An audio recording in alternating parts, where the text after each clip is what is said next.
जो हजरात स्टेज पर है उलमाए किराम तशरीफ रखेंगे। कुर्सियां जितनी है अरे आज नबी के लिए नहीं, आप नबी के लिए बैठना है। अरे शेर नहीं चाहिए, हम कुर्सी के लिए नहीं, जिस नबी पे कुर्सी की आग नाजिल हुई है उस नबी के लिए आए हैं। बैठ जाओ, बैठ जाओ मेरे भाइयों, बैठ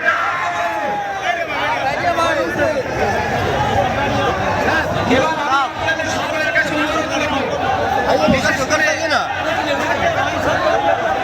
করে आप लोग बैठ जाइए। আজকের এই মজলিসে তো উপস্থিত হয়েছে। आप लोग बैठ जाइए, आप लोग बैठ जाइए, आपके दायरे में कोई नहीं नाप लिया जाए।